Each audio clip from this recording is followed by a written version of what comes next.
Hello everyone, कैसे हो आप सभी। आज के वीडियो में हम लोग बात करेंगे कलकत्ता हाई कोर्ट में नीट यूजी एग्जामिनेशन की रिगार्डिंग एक रीट पिटीशन फाइल किया गया था।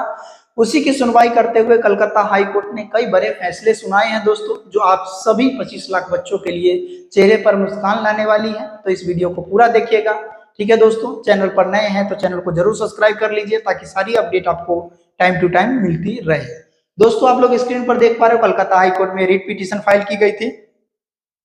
रिट पिटीशन नंबर 236/2024 है। ये तन्मय चट्टोपाध्याय ने एनटीए के अगेंस्ट पिटीशन फाइल किया गया। इसमें जो मांग की गई थी उस पर हम लोग थोड़ा सा देख लेते हैं दोस्तों। ठीक है, इन दिस पब्लिक जो इंटरेस्ट लिटिगेशन है, जो पब्लिक इंटरेस्ट लिटिगेशन है, उसमें पिटिशनर ने इलीगेज किया है कि वेरियस इरेगुलरिटी जो है देखने को मिला है कि नीट यूजी 2024 का एग्जामिनेशन में, क्योंकि आप सबको पता है कई सारी दिक्कतें हुई थी, पेपर लीक हुई थी, उसके लेकर के भी इशू चल रहे हैं, मार्किंग सिस्टम को लेकर के। तो पहला तो इन्होंने वेरियस इरेगुलरिटी कह दिया।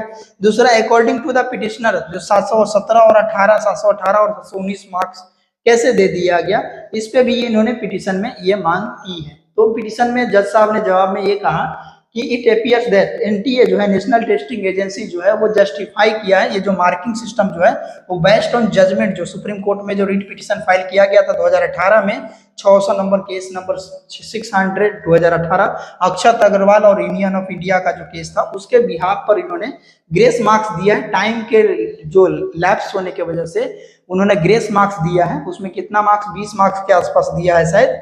ठीक है, और कुछ जगह उन्होंने जो क्वेश्चन गलत थे उस पर 6 मार्क्स दिया था और ग्रेस मार्क्स दिया है इसमें बच्चों को। ठीक है, ये एनटीए ने खुद अपने जो चीजों में बताया है। ठीक है, justification of such an exercise. ठीक है, यहाँ पर नीचे कोर्ट क्या कहती है समझिएगा। Justification of such an exercise can not be decided without affidavit from the national testing agency. इस तरह की चीजों को डिसाइड नहीं करना चाहिए बिना एफिडेविट के, ऐसा कोर्ट ने कहा है। ठीक है, अब ये होगा कि अब जो एनटीए को एफिडेविट सबमिट करना होगा। नीचे क्या कहती है ये समझिएगा दोस्तों। नीचे ये कहती है according to the respondent number 1 self file affidavit within the period of 10 days, मतलब 10 दिन के अंदर में एनटीए को एफिडेविट फाइल करना होगा, ये जो पिटीशन फाइल किया गया उसमें। ठीक है, उसके बाद नीचे कहा गया affidavit should also disclose how reservation policy of state as well as central government जो फॉलो किया है, मेरिट लिस्ट जो प्रिपेयर किया गया, नीट यूजी की जो मेरिट लिस्ट प्रिपेयर हुई है, उस मेरिट लिस्ट को प्रिपेयर करने में किस तरह की रिजर्वेशन पॉलिसी को फॉलो किया है, ये भी इसकी भी एफिडेविट सबमिट करना होगा विद इन 10 डेज के अंदर में।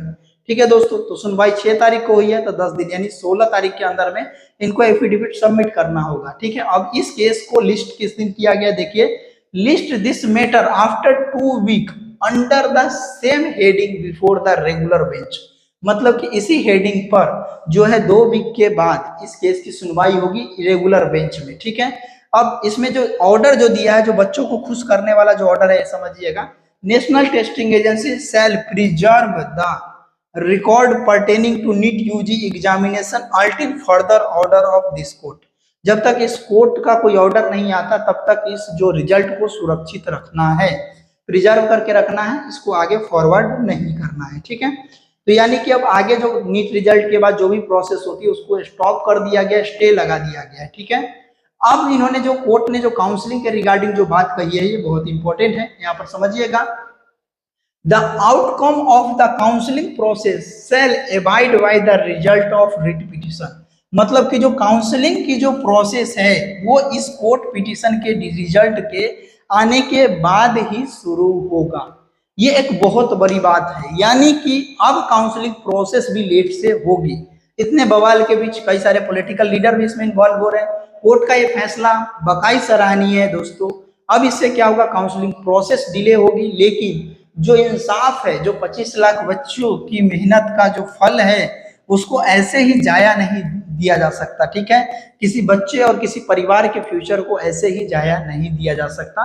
ये कोर्ट ने दिखाया है, कोर्ट ने मैच्योरिटी दिखाया है। कलकत्ता हाई कोर्ट ने रिजल्ट पे स्टे ऑर्डर लगा दिया है और साथ में ये कहा है कि जब तक इस केस की पूरी सुनवाई नहीं हो जाती तब तक आप काउंसलिंग प्रोसेस और बाकी आगे की कोई भी प्रोसेस आप कंडक्ट नहीं कर सकते हैं, और 10 दिन के अंदर में एफिडेविट सबमिट करना है और 2 वीक के बाद इसी बेंच पर सुनवाई होगी। ठीक है दोस्तों, आगे की वीडियो में जो भी अपडेट आएगी आप सबको मैं जरूर इन्फॉर्म कर दूंगा। मिलते हैं अगले वीडियो में, तब तक के लिए बाय बाय।